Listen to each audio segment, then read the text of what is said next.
¿Por qué Raúl Pérez Torres y no Jaime Zavala o Valdos Pinos? Bueno, yo tengo una experiencia alrededor de la Casa de la Cultura Ecuatoriana. Fui presidente del 2000 al 2004 y me ha dado realmente una desesperanza ver cómo se han manejado, especialmente la Casa Matriz en estos últimos 8 años que ha sido presidente Marco Antonio Rodríguez. Entonces creo que hay que revitalizar la casa, creo que está enferma, como he dicho en algún momento, y que necesitamos todos los actores culturales convertirla nuevamente en ese espacio de reflexión, de talento, en ese espacio de difusión y producción de lo más preclaro de la inteligencia ecuatoriana, de la cultura ecuatoriana. Me parece penoso que diga esto, no es Jaime Galarza Galarza Zavala, él, Zavala. ¿no? Y que diga esto, sí, es hasta ahora lleva 4 años de vicepresidente de una Casa de la Cultura totalmente atomizada, ¿no? Es decir, yo creo que revitalicé la Casa de la Cultura del 2000 al 2004, subimos el presupuesto en 14 veces ese presupuesto, pudimos recuperar 7 años de las autoridades portuarias que no habían sido cobradas y todo con la ayuda con una estrategia implementada con los diferentes órganos de poder y de decisión de la Casa de la Cultura, ¿no? Entonces, si es que había un poco más de dinero para los proyectos culturales, creo que desde luego se trabajó de una manera mejor. Usted dígame en estos años, ¿ha llegado a algún personaje notable como en mi tiempo? Nosotros le tuvimos a Fidel Castro, al presidente Chávez, a Saramago, le tuvimos a Juan Rulfo, a Mario Benedetti, a muchísimas figuras del ámbito cultural y político del mundo. Esa era la expresión de la Casa de la Cultura, poder articular un nivel de reflexión y de discusión para que de allí emerja ese pensamiento dialéctico, más aún ahora que estamos viviendo un momento histórico y político tan profundo, no solamente en el Ecuador, sino en América Latina, en los diferentes países de América Latina. ¿Cómo haría la Casa de la Cultura, cómo haría su gestión para responder a los nuevos tiempos políticos que vive no solo el Ecuador, sino la región en general?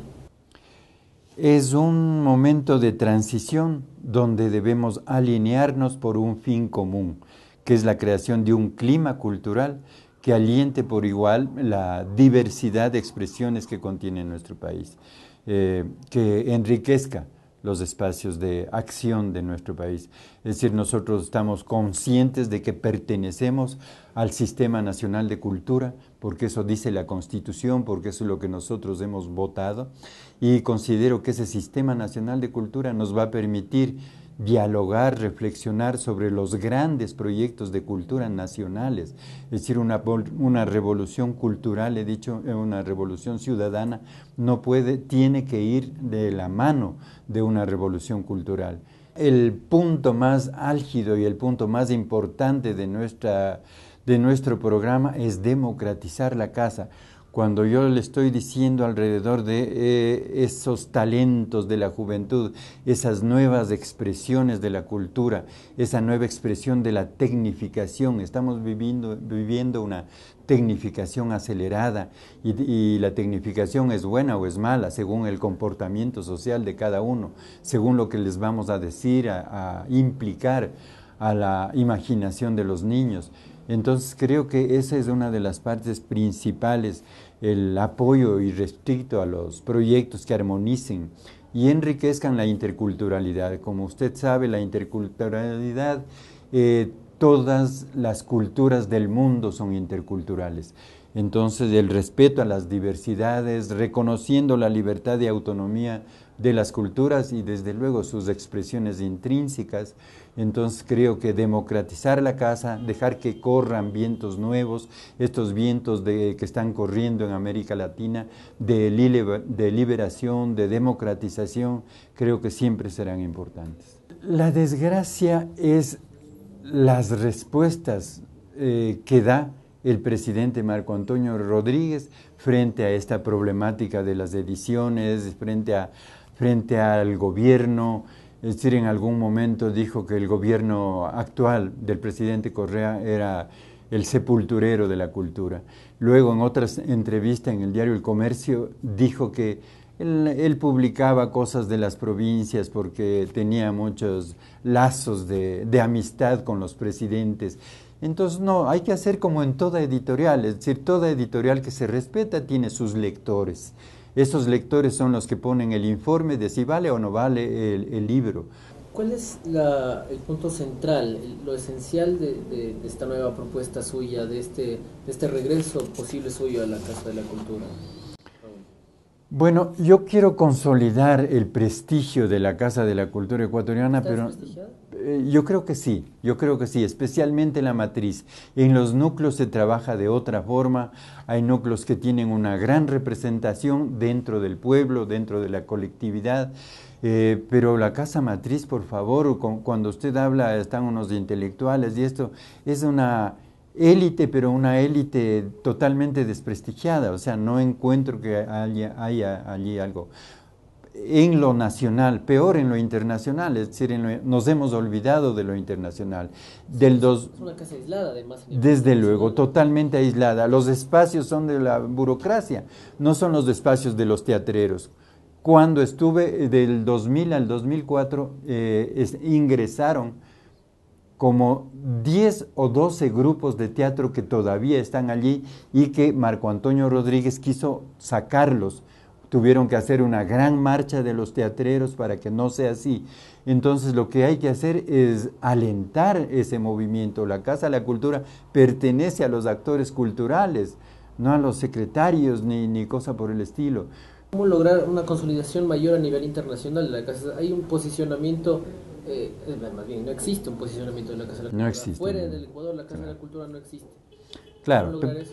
Pensemos en el trabajo tesonero que hizo Benjamín Carrión en su tiempo para dar a conocer los talentos más grandes, la expresión más grande de la cultura. Es decir, no solamente traer a los grandes escritores, pensadores de América Latina, del mundo, sino mandar, llevar a eso. ¿Cómo son las elecciones en la Casa de la Cultura? ¿Qué sería lo ideal?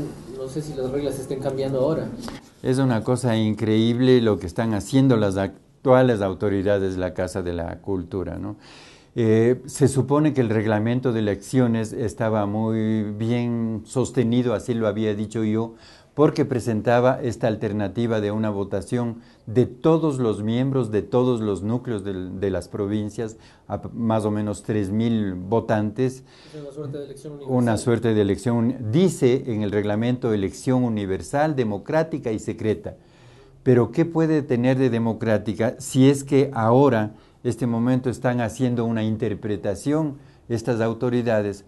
Porque el director, el presidente del Tribunal Electoral de la Casa de la Cultura es un asalariado de la Casa de la Cultura, es un asesor de Marco Antonio Rodríguez, se llama Marco Proaño Maya, él es el presidente del núcleo. Entonces esta interpretación antojadiza dice que cada núcleo provincial se valorará en un voto, es decir que en Guayaquil pueden votar 700, pero vale un voto, solamente el voto triunfador, como en aquellas primarias de los Estados Unidos, que es un poco el gatopardismo, ¿no? Que cambie algo para que no cambie nada. Y lo mismo sucedería, por ejemplo, en Cañar, hay 20 miembros en Cañar. Se valoraría exactamente en un voto quien gana en Cañar, como quien gana en Guayaquil o quien gana en Cuenca o en alguna otra parte. Entonces me parece que no, eso está completamente borroso, no es transparente como tiene que ser la Casa de la Cultura.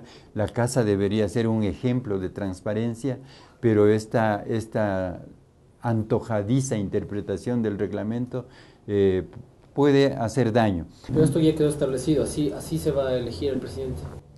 Están llegando otras formas. Claro, nosotros estamos haciendo ya una acción de protección alrededor de esto, pero todavía no se reúne la Junta Plenaria para decidir sobre el asunto de cómo. Yo lo que creo es que si votan 3.000 personas, hay que cuantificar esos votos y luego aquí en la Junta Plenaria ver quién ha ganado.